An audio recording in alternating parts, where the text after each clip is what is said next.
Since I was on a European theme with my last few backgrounds, I stuck with a Neuschwanstein castle that's in Germany.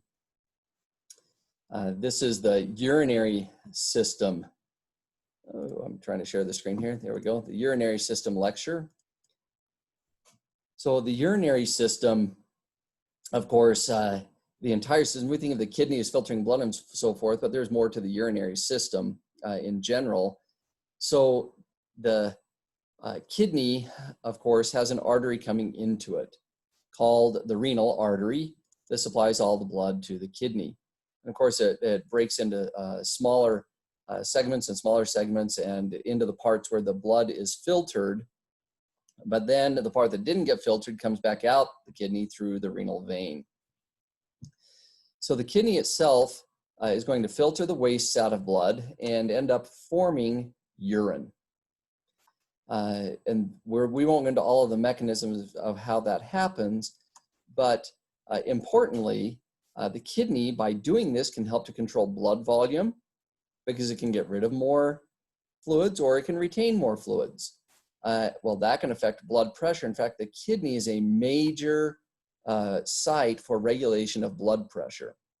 In addition, the kidney controls the salt concentration in the blood, which is important for a lot of different functions, but also that can also affect blood volume and blood pressure, because if you retain more salt, you're typically going to retain more fluids as well. After the urine that has been formed exits the kidney, it travels through the ureter to the bladder, where it just sits until it's time to go to the bathroom. Micturition is the scientific term for going number one.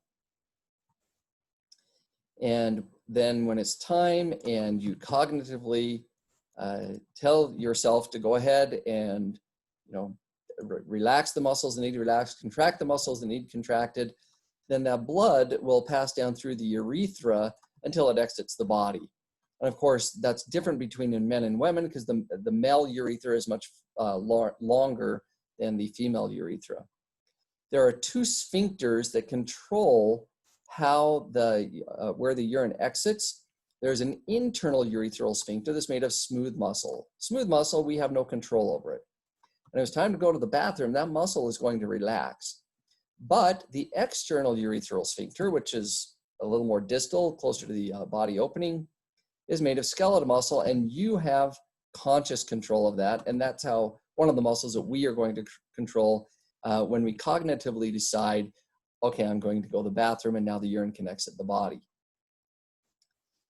In the kidney, the blood gets filtered into what's called the renal tubules.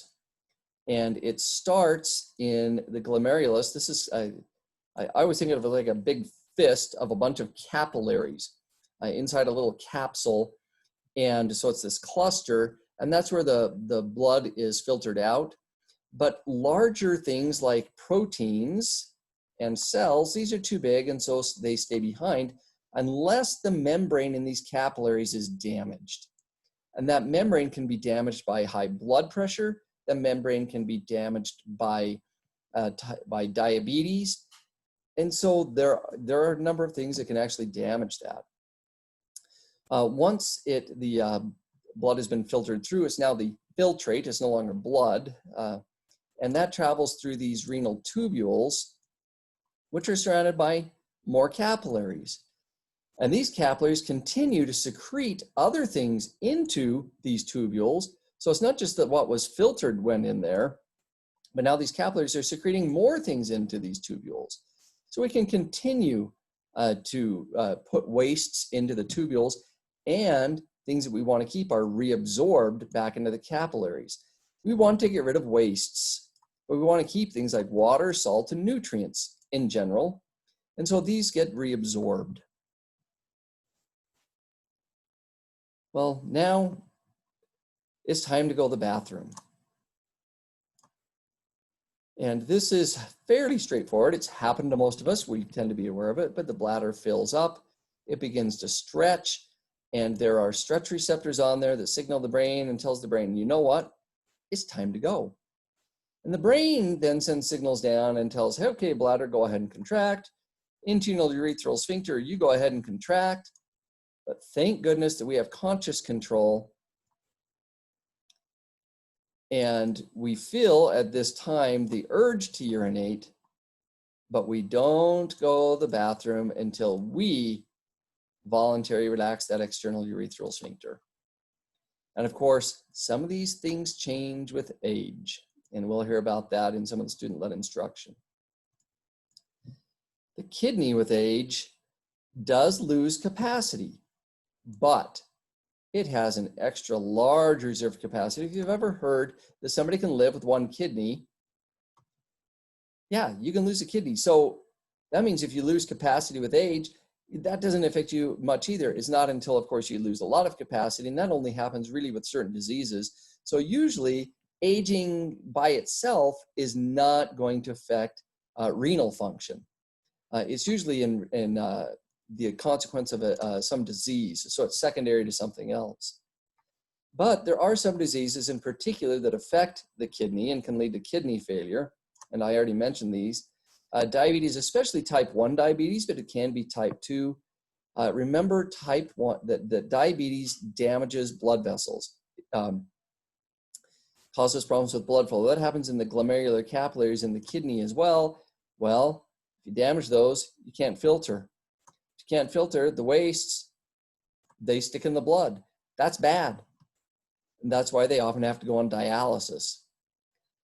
Chronic hypertension, in particular diastolic, or is it, I've got to correct myself, systolic hypertension can damage the glomerular capillaries. Well, in this case, the capillaries become leaky.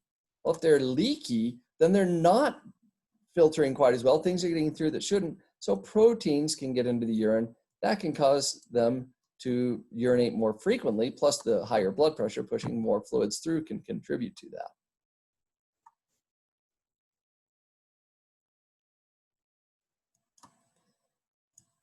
Well, now there are many individuals who have to go on dialysis.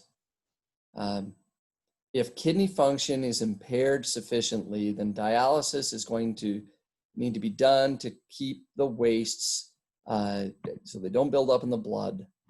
And so in dialysis, the blood is really routed through an artificial kidney that will then filter out all of those wastes. Well, that's great. It helps with filtration, but the kidney does more than just filter. There are endocrine functions of the kidney, and dialysis does not make up for those. And so it can be a really complex and difficult thing, because you do get some function back, at least the wastes aren't building up in your blood, but there can be some endocrine difficulties as well.